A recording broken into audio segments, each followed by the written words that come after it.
Hello, welcome to my YouTube channel ఆహా అంజనా. వానొచ్చి వరదొచ్చి అన్నట్టు వర్షాలు ఎడతెరిపి లేకుండా పడుతున్నాయి కదా. అన్ని చోట్ల క్లైమేట్ అయితే చల్లబడింది. కొంచెం మొన్నటి దాకా చాలా వేడి ఉండేది. ఇప్పుడు ఐ థింక్ అన్ని చోట్ల కొంచెం ప్రశాంతంగా, అన్ని చోట్ల ఈ సైక్లోన్ ఎఫెక్ట్ ఉండి ప్రశాంతంగా ఉంది కదా. సో ఇలా వర్షాలు పడుతున్నప్పుడు యూజువల్లీ పిల్లలు వేడివేడిగా స్నాక్స్ అడుగుతారు. పిల్లలు ఏంటి, మనకు కూడా తినాలనిపిస్తుంది. వాళ్ళు వంక పెట్టుకొని మనం కూడా తినేస్తుంటాం. ఈరోజైతే నేను మా పిల్లలు అడిగినట్టు అథెంటిక్ గుజరాతీ రెసిపీ ఒకటి చేస్తున్నాను. అది దబేలి అని ఒక స్నాక్ ఐటమ్ అనమాట. సో ఇది ఎక్కువ నార్త్ సైడ్ ఉన్న వాళ్ళందరికీ దీని గురించి పరిచయం ఉంటుంది. అండ్ ఇక్కడ ఉన్న వాళ్ళకి కూడా చాలామందికి తెలిసే ఉంటుంది. ఇది నేను ఒక ఫ్రెండ్ దగ్గర నేర్చుకున్నాను. ఇది ఎప్పుడు నేర్చుకున్నాను, ఎవరు నేర్పించారు అన్నది నేను చేస్తుండగా చెప్తాను. సో అదైతే నేను ఇప్పుడు ప్రిపేర్ చేయడానికి రెడీ అవుతున్నాను. ఎలా చేస్తానో నాతో పాటు మీరు కూడా చూసేయండి. ఇప్పుడు అందులోకి మనం మధ్యలో చేసే స్టఫింగ్కి బంగాళదుంపలు ఉడకబెట్టుకోవాలి ఫస్ట్. సో ఆ బంగాళదుంపలు నేను ఆల్మోస్ట్ ఒక 1/2 kg తీసుకున్నాను. ఇది ఎంత స్టఫింగ్ అయితే దాన్ని బట్టి మనం అన్ని బన్స్ రెడీ చేసుకోవచ్చు. సో వీటిని బాగా కడిగేసుకొని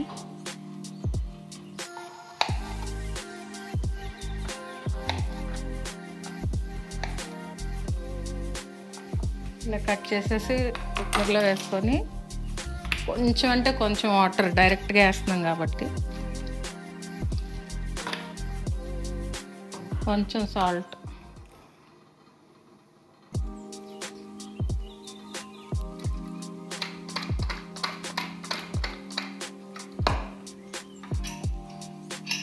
మెత్తగా ఉడుకోవాలి. ఒక 3 to 4 విజిల్స్, 3 to 4 విజిల్స్ వస్తే సరిపోతుంది. బంగాళదుంపలు అయితే 4 విజిల్స్ రానిచ్చాను, ఉడికిపోయినాయి. ఇప్పుడు దీన్ని మనం మ్యాష్ చేసేసుకుందాం. మెత్తగా ఉడికిపోవాలి. ఉడికిపోయిన వాటిని మనం ఇలా శుభ్రంగా నలిపేసుకుందాం. యాక్చువల్గా ప్రాపర్ రెసిపీ అయితే దీన్ని కొంచెం పావుబాజీ కర్రీ లాగా మళ్ళీ ప్యాన్లో వేసి కొంచెం రెడీ చేస్తారు. బట్ ఇది నేను చూపించేది సింప్లెస్ట్ వే అనమాట. ఇది నాకు మా ఫ్రెండ్ అపర్ణ అని, తను మహారాష్ట్రియన్. మేము ఇంతకుముందు ఉన్న అంటే లాంగ్ బ్యాక్ 15 years బ్యాక్ ఉన్న ఫ్లాట్స్లో మా నైబర్ అనమాట తను. సో తన దగ్గర నేర్చుకున్నాను నేను. చాలా ఫస్ట్ టైం తినడం కూడా అప్పుడు తను టేస్ట్ చేపిస్తేనే మాకు ఈ ఐటెం గురించి తెలిసింది. అది మా పిల్లలకు బాగా నచ్చి ఇంకా రెసిపీ అడగమంటే తను నేర్పించిన రెసిపీ ఇది. సో అప్పటి నుంచి మేము ఇదే ఫాలో అవుతున్నాం. ఈజీగా అయిపోతుంది. అది కొంచెం లాంగ్ ప్రొసీజర్ ఉంది. మీకు యూట్యూబ్లో చూస్తే అదర్ రెసిపీస్ అన్నీ చూస్తే కొంచెం ప్రొసీజర్ వేరేగా, అంటే పావుబాజీ కర్రీలా చేస్తున్నారు. నేను అలా చేయకుండా మీకు ఈజీగా చూపిస్తున్నాను. సో అప్పటి నుంచి చేస్తూనే ఉంటున్నాను. ఇది వన్స్ ఏ వైల్, అంటే రెగ్యులర్గా కాదు, అప్పుడప్పుడు చేస్తూ ఉంటాను అనమాట. సో ఇది నేర్పించిన నా ఫ్రెండ్ అపర్ణ అయితే ఇప్పుడు ఇక్కడ లేదు, తను నాగ్పూర్లో ఉంటుంది. అపర్ణ, జహా పే భీ తుమ్ హో ఇస్ రెసిపీ కే లియే I'm always thankful to you. చూసారు కదా, ఇలా మెత్తగా మొత్తం నలిపేసుకోవాలి మనం, ఎక్కడ ఉండలేకుండా మొత్తం నలిపేసుకొని. ఇప్పుడు ద మెయిన్ థింగ్, ఇందులో వేసే దబేలి మసాలా అని ఉంటుంది చేయడానికి. అది మీకు ఆన్ స్టోర్ కూడా దొరుకుతుంది, ట్రై చేయొచ్చు. ఆన్లైన్లో కానీ ఎక్కడ దొరకవచ్చు. బట్ నేనైతే ఇంట్లో చేసుకోవడం తను నేర్పించింది. సో అప్పటి నుంచి నేను ఇంట్లో చేసిందే వేస్తాను. మీకోసం ఈ రెసిపీ కొలతలతో నేను చూపిస్తాను. ఇప్పుడు ఏంటి ఇన్ని సామాన్లు షాప్లో పెట్టు కూర్చున్నాను అనుకోవద్దు. ఇవన్నీ ఒక మసాలా పౌడర్ రెడీ చేయడానికి పెట్టుకున్నవి. ఇవన్నీ వేసేస్తే ఇవన్నీ పక్కకు గంటేయచ్చు మనం. సో అది ఈజీగా మీకు చూపించాలని నేను ఇక్కడ తెచ్చి పెట్టేసుకున్నాను. ఈ ప్రాసెస్ అంతా ఇక్కడ వరకు చాలా రిలాక్స్డ్గా కూర్చొని చక్కగా కబుర్లు చెప్పుకుంటూ చేసేసుకోవచ్చు. ఇందులో పెద్ద కష్టపడే పని ఏం లేదు ఈ రెసిపీ చేయడానికి. ఎప్పుడు చూసేయండి. అండ్ మీరు ఒక స్పూన్ తీసుకుంటారు కదా, అది మామూలు పెద్ద డైనింగ్ స్పూన్ కాదు, ఒక నార్మల్ స్పూనే తీసుకోండి. దీని అంటే కొలత ప్రకారంగా చెప్తున్నాను కాబట్టి. సో ఇది ఏంటంటే ఇందులో ఆల్మోస్ట్ 9 ఇంగ్రీడియంట్స్ వెళ్తున్నాయి. 9లో ఆల్మోస్ట్ ఒక 2 తప్ప మిగతావన్నీ ఈక్వల్గా అంటే 1 స్పూన్ వేసేయాలి. సో నేను ఇప్పుడు మీకు స్టార్ట్ చేసి చూపిస్తాను. నేనైతే ఎప్పుడు డైరెక్ట్గా అందులో వేసేసుకుంటాను, అంటే నాకు అందాజా ఉంటుంది కాబట్టి. మీకు చూపించాలని ఇక్కడ పౌడర్లా మిక్స్ చేసుకుంటాను. అండ్ ఈ పౌడర్ని మనం స్టోర్ చేసుకోవచ్చు, మళ్ళీ మళ్ళీ వాడుకోవడానికి కూడా. సో మీకు రిక్వైర్డ్ క్వాంటిటీని బట్టి మీరు ఎక్కువ చేసుకోండి. నేను ఇప్పుడు జస్ట్ నాకు సరిపోయేంత దానికి నేను చేస్తున్నాను. అంటే లైక్ ఒక 3 ప్యాకెట్స్ ఆఫ్ పావ్ బన్స్, అంటే ప్యాకెట్కి ఈచ్ 12 ఉంటాయి. సో ఒక 36 to 40 బన్స్కి వస్తుంది ఇప్పుడు నేను చేసేది. సో దానికోసం నేను ప్రిపేర్ చేసుకుంటున్న మసాలా ఇది.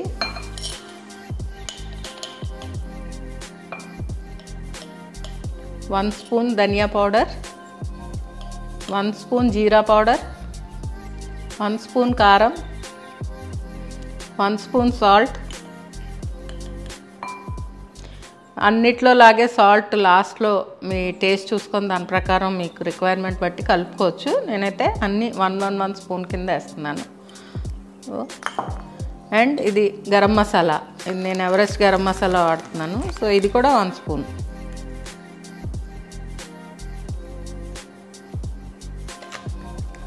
నెక్స్ట్ ఆమ్చూర్ పౌడర్, అంటే మామిడికాయలు పొడి చేస్తారు, డ్రై మ్యాంగో పౌడర్, అది కూడా 1 స్పూన్.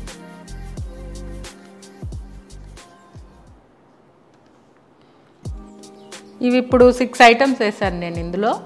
సాల్ట్, కారం, ధనియా పొడి, జీరా పొడి, గరం మసాలా, ఆమ్చూర్ 6 ఐటమ్స్ వేసాను కదా. లాస్ట్ 2 ఐటమ్స్ ఉన్నాయి. ఇవి ఇప్పుడు దాకా పులుపు, కారం, ఉప్పు ఈ టేస్ట్లు వెళ్ళినాయి కదా. కొంచెం స్వీట్ టేస్ట్ రావడానికి షుగర్ వేసుకోవాలి.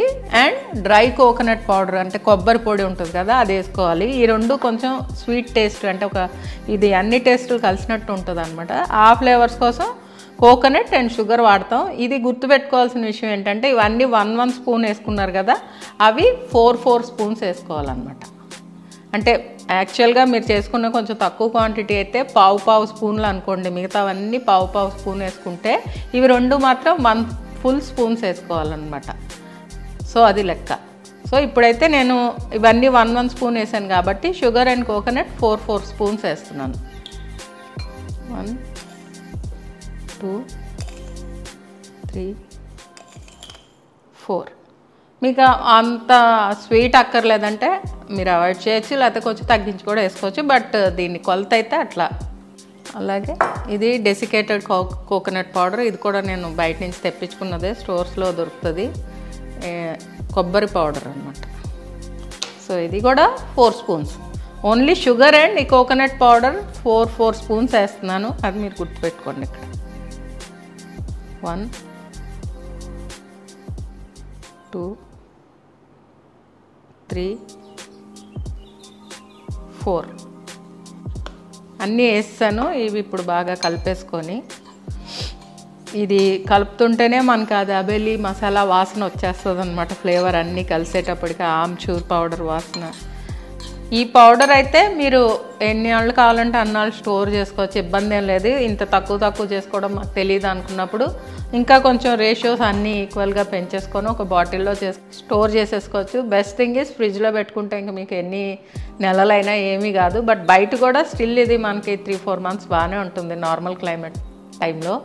సో అది ఇప్పుడు దీన్ని మనం ఈ బంగాళదుంప ఉంది కదా, అందులో కలుపుకుంటాము. దీంట్లో కలుపుకునేటప్పుడు కొద్దిగా ఈ టమాటా కెచప్ వేసుకుంటాను నేను. సో 9th one, ఇక్కడ 8 వెళ్ళిపోయినాయి. 9th one ఈజ్ ఈ సాస్ అనమాట. ఈ సాస్ కూడా వేస్తున్నాను నేను, కొంచెమే, ఎక్కువ కాదు, జస్ట్ కొంచెం. ఇదే నేను టమాటో కెచప్ వాడుతున్నాను. మామూలుగా మీరు కట్టిమిట్టి సాస్ అని వస్తుంది కదా, ఇమ్లీతో చేసేది, అంటే అదే చింతకాయతో చేసేది, అదైనా వేసుకోవచ్చు. బట్ నేనైతే ఈ టమాటో సాస్ వేసుకుంటున్నాను. నెక్స్ట్ ఇప్పుడు ఈ పౌడరు ఇందులో ఇప్పుడు నేను చేసుకున్న ఈ 1 స్పూన్ రేషియోతో చూసుకుంటే ఈ ఆల్మోస్ట్ 1/2 kg బంగాళదుంపలకి ఇంత పట్టదు, 1-2 స్పూన్స్ మిగిలిపోతుంది.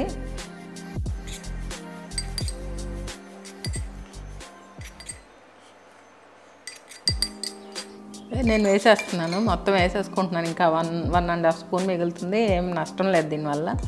సో మొత్తం వేసేసుకున్నాను. ఇంకా ఈ దబేలీలో వచ్చే స్టార్ ఇంగ్రీడియంట్స్ అయితే 2 ఉన్నాయి.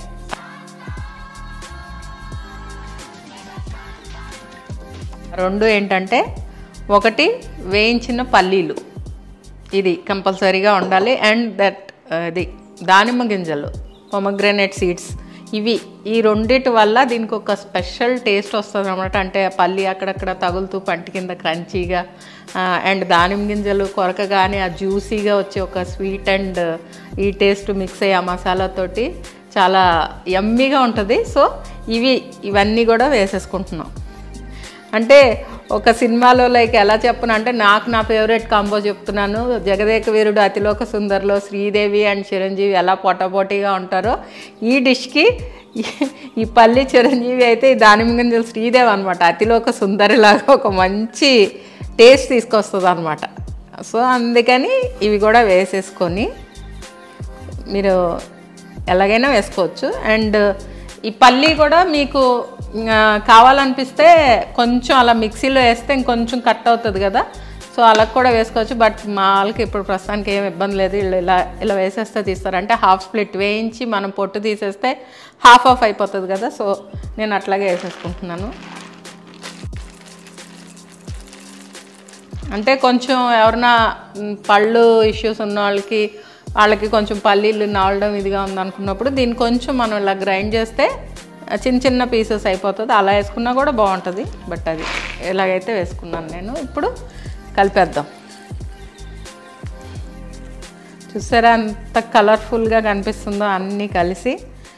సో ఇవి చేతితో కలిపితేనే అంత బాగా కలిసిపోతాయి అన్నమాట. స్పాచులాస్ గరిట్లు ఇలాంటివి పెట్టద్దు. జస్ట్ చక్కగా హ్యాండ్స్ వాష్ చేసేసుకొని చేతితో కలిపితే అన్నీ బాగా చక్కగా కలిసిపోతాయి అన్నమాట. చూసారు కదా. సో ఇదే నేను మీకు ఇందాక చెప్పింది. సేమ్ ఈ బంగాళదుంపనే యూజువల్గా ప్రాపర్ రెసిపీస్ మీరు కనుక గుజరాతీ వాళ్ళు కానీ అక్కడ వాళ్ళు పోస్ట్ చేసిన రెసిపీస్లో ప్యాన్లో వేసి ఇదంతా మనకి పావు బాజీ కూరలుగా చాలా ఇదిగా స్మూత్గా చేసేస్తారు. అదే చెప్పాను కదా, అది ఆప్షనల్. కావాలంటే అలా కూడా చేసుకోండి. ఇది సింప్లెస్ట్ వే అనమాట. ఇది ఈజీగా అయిపోయే పద్ధతి చూపిస్తున్నాను నేను. చూసారు కదా చక్కగా ఇలాగ అన్నీ కలిపేసుకున్నాము. అన్నీ మంచిగా మిక్స్ అయిపోయినాయి. ఇప్పుడు దీన్ని పక్కన పెట్టేసుకొని మనం బన్స్ మధ్యలో కట్ చేసుకోవాలి. కట్ చేసుకొని దానికి మళ్ళీ మనం సాసెస్ అప్లై చేయాలి. సో ఆ ప్రొసీజర్కి వెళ్ళిపోతాం. అప్పుడు దాకా ఇది పక్కన పెట్టేద్దాం. నెక్స్ట్ బన్స్కి మనం సాస్ అప్లై చేసుకోవాలి. యాక్చువల్లీ అది కూడా ఒరిజినల్ ఇదైతే కట్టిమిట్టి సాస్ అని చట్నీ చేస్తారు కదా, పుల్లగా తీగా ఉండేది. అది సమ్వాట్ అది నల్ల బెల్లం ఏదో వేసి చేస్తారు. సో అది అప్లై చేసుకోవాలి. వన్ సైడ్ అది, వన్ సైడ్ సాస్ అప్లై చేస్తారు. నేను ఎప్పుడు ఫస్ట్ నుంచి కూడా tomato sauce and chilli sauce కలుపుతాను. ఆ రెండు కలిపి రాస్తాను. సో ఆ రెసిపీ మా ఇంట్లో వాళ్ళకి ఓకే కాబట్టి నేను అదే కంటిన్యూ చేస్తున్నాను. ఇప్పుడు సాసెస్ కలిపేసుకుందాం ఇందులో. ఇది కొంచెం చిల్లీ సాస్ టమాటో సాస్ కన్నా కొంచెం తక్కువ వేసుకోండి, అంత ఈక్వల్గా వద్దు. ఇది నేను రెడ్ చిల్లీ సాస్ వేసుకుంటున్నాను. సో ఈ పావ్ బన్స్ అని మనకి ఎన్ని లోకల్ బేకరీస్లో దొరుకుతాయి, డిపార్ట్మెంటల్ స్టోర్స్లో దొరుకుతాయి. సేమ్ పావ్ బాజీ చేస్తారు కదా, అదే బన్ ఇది. సైజ్ చూసారా, ఒకప్పుడు ఇంత ఉండేది, ఇప్పుడు చాలా చిన్నది చేస్తారు. ఏంటో రోజులు ఎలా తయారవుతున్నాయి, రేట్లు పెరుగుతున్నాయి, సైజ్ తగ్గుతుంది. సో ఓకే, ఏదైతే వాట్ ఎవర్ 3 ప్యాకెట్స్ తీసుకున్నాను. ఇప్పుడు నేను చేసేదానికి ఆల్మోస్ట్ ఈ 3 ప్యాకెట్స్ అయిపోయి ఇంకా కొంచెం ఇంత స్టఫింగ్ మిగులుతుందని నా అంచనా. మిగిలింది అనుకోండి మళ్ళీ రేపు ఇంకో ప్యాకెట్ తెచ్చి చేసేసుకోవచ్చు. అది ఫ్రిడ్జ్లో పెట్టుకొని నష్టమేం లేదు. అండ్ ఇవి ప్రిపేర్ చేసి కాల్ చేసిన తర్వాత కూడా ఇన్ కేసు మిగిలిపోయినాయి అనుకోండి ఇంట్లో, ఫ్రిడ్జ్లో పెట్టుకొని మళ్ళీ నెక్స్ట్ డే మళ్ళీ మనకి ఎప్పుడు తినాలనిపిస్తే అప్పుడు ఓవెన్లో కొంచెం వేడి చేసుకొని తినేయచ్చు ఆరామ్సే. బట్ 1 డే వరకు అయితే ఇట్స్ ఓకే, బయట ఉంచేసుకోవచ్చు. ఇన్ కేస్ నైట్ మిగిలిపోతున్నాయి అనుకుంటే నైట్ మాత్రం బయట వదలకుండా ఫ్రిడ్జ్లో పెట్టేసుకోండి. పెట్టేసుకున్న తర్వాత ఎప్పుడు తినాలనుకుంటే అప్పుడు జస్ట్ హీట్ చేసుకొని తినేయండి ఓవెన్. సో ఇప్పుడు ఇది కట్ చేసి ఫిల్లింగ్ చూపిస్తాను.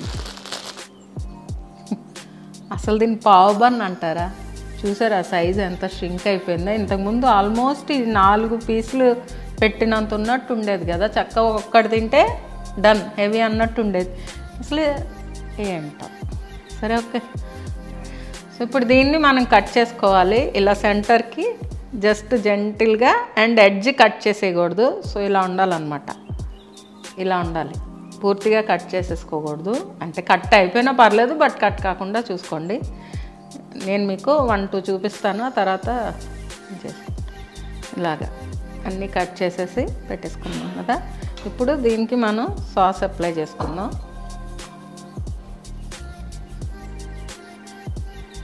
ఇలా వేసి ఇలా మూసారనుకోండి, 2 సైడ్స్ అప్లై అయిపోద్ది మీకు సాస్. సో ఇలా అన్నిటికి కట్ చేసి పెట్టుకొని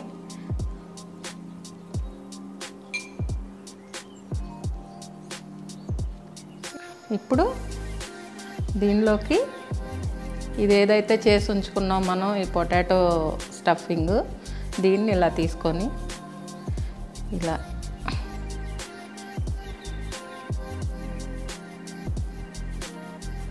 ఇది ఈసారి లేట్ అయింది అసలు. మా వాళ్ళు ఎప్పటి నుంచి అడుగుతున్నారు, మా మేనగోడళ్ళు మా అక్క వాళ్ళు చేయి అని అడుగుతుంటే నేనే డిలే చేశాను. మొత్తానికి వాళ్ళైతే టైం కుదిరింది చేయడానికి. సో ఇది చూసారు కదా, ఇలా చేసుకోవాలన్నమాట స్టఫింగ్ దీన్ని. అలాగే అన్నీ రెడీ చేసేసుకుందాం. ఇలాగా బన్స్ అన్నీ కట్ చేసి సాస్ రాసి స్టఫింగ్ అయితే పెట్టేసుకున్నాను. ఇప్పుడు వీటిని మనం పెనం మీద బటర్ వేసి ఆల్ సైడ్స్ ఫ్రై చేసుకుందాం. అంటే పావ్ బాజీ బన్ ఫ్రై చేస్తాం కదా, ఆల్మోస్ట్ అలాగే, బట్ అన్ని సైడ్స్ ఫ్రై చేసుకుందాం. చూపిస్తాను. బటర్ వచ్చి నేను అమూల్ బటర్ తీసుకుంటున్నాను. సాల్టెడ్ ఆర్ అన్సాల్టెడ్ ఏదైనా వేసుకోవచ్చు, పర్వాలేదు.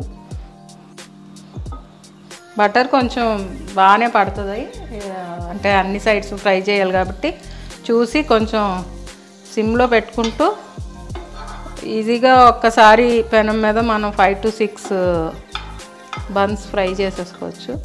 సో బటర్ కరుగుతుంది ఇలాగా.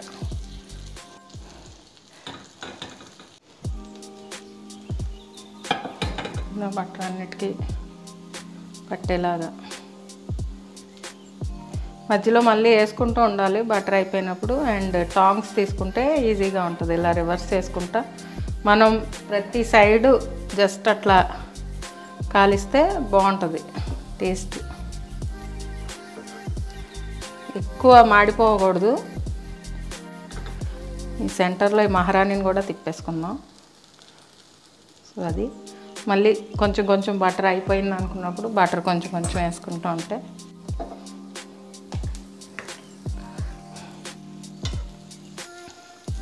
మళ్ళీ యాక్చువల్ సైడ్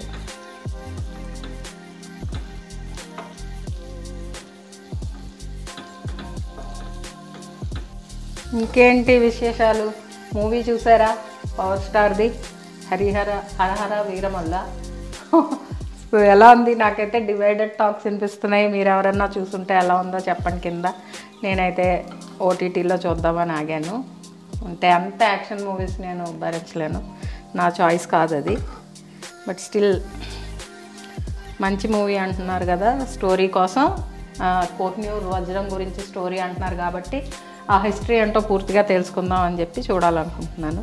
ఆ పవర్ స్టార్ గురించి చూడాలని ఉన్నా యాక్షన్ మూవీ అనేటప్పటికి కొంచెం థియేటర్కి వెళ్ళలేదు. ఓటీటీలో మాత్రం తప్పకుండా చూస్తాను, చూడాలి కదా మరి. చూసారు కదా, అన్ని సైడ్స్ ఇలా కొంచెం బ్రౌన్ షేడ్ రావాలంతే, ఎక్కువ మరి మార్చేయకూడదు. ఇదైతే రెడీ అయిపోయింది. ఇప్పుడు ఇలా ప్లేట్లోకి తీసేసుకుందాం. ఆ సెట్ రెడీ అయిపోయింది. అంటే ఆల్మోస్ట్ 1.5 ప్యాకెట్ ఇవి 18 బన్స్.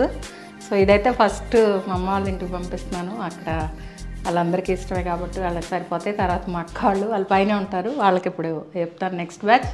అండ్ ఇంట్లో ఇప్పుడు ప్రస్తుతానికైతే మా అమ్మాయి ఒకతే తింటుంది. సో దానికి లాస్ట్లో 1 or 2 తింటుంది. ఆల్రెడీ ఇప్పుడు చేస్తున్నప్పుడు తినేసింది. ఇలా మనకి నచ్చిన వాళ్ళ కోసం మన ఏదన్నా చేసి పెట్టు అంటే చాలా తృప్తిగా ఉంటుంది కదా. సో ఇవన్నీ బయట కూడా దొరుకుతాయి, బట్ మనం చేసిన దానిలో వచ్చే ఆ హ్యాపీనెస్ అన్నది అది ఎక్కడ దొరకదు. సో అప్పుడప్పుడు చేస్తూ ఉండాలి.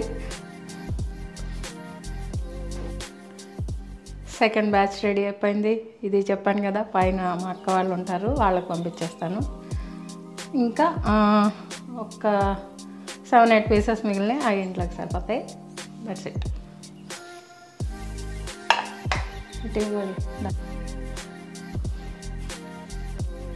సో అది సంగతి. ఇది ఆల్ సైడ్స్ చక్కగా ఇలా మనం ఫ్రై చేసుకొని, చూసారు కదా అన్ని సైడ్స్ ఇలా ఫ్రై అయిపోవాలి. అండ్ మీకు కావాలంటే గార్నిషింగ్, యాక్చువల్లీ వీడియోస్ చూస్తే మీరు తర్వాత అలా లేదేంటి అనుకుంటారు. దీన్ని ఇట్లా సన్న సేవ్ ఉంటుంది కదా, అంటే చాలా సన్న కారపూస, దాంట్లో ఇలా అద్దేసి ఈ పైన దానిమ్మ గింజలు గార్నిషింగ్గా వేస్తారనమాట. అవన్నీ మా పిల్లలు ఎలాగో అటు ఇటు అంటారని నేను వేయట్లేదు. ఇది యాజ్ ఇట్ ఈస్గా నేనైతే చూపిస్తున్నాను. గార్నిషింగ్ మీకు నచ్చినట్టు మీరు ఏం కావాలంటే అది వేసేసుకోవచ్చు. So this is ready, the బెలి. మీ అందరు కూడా ట్రై చేసి ఒకసారి అంటే నేను చెప్పిన స్టైల్లో ట్రై చేసి ఇది ఈజీగా ఉందా ఎలా ఉంది అని చెప్పి చూసి టేస్ట్ ఎలా ఉంది ఇంట్లో వాళ్ళు ఏమన్నారని. So that's for today. And yeah, video కనుక మీకు నచ్చినట్లయితే తప్పకుండా ఒక లైక్ ఇవ్వండి, షేర్ ఇవ్వండి, కమెంట్ చేయండి. అండ్ చేసి మీకు నచ్చింది ఒక కొత్త రెసిపీ మన లిస్ట్లోకి యాడ్ అయ్యింది అనుకుంటే ఈ సంగతి. So that's all for today. So bye bye, take care.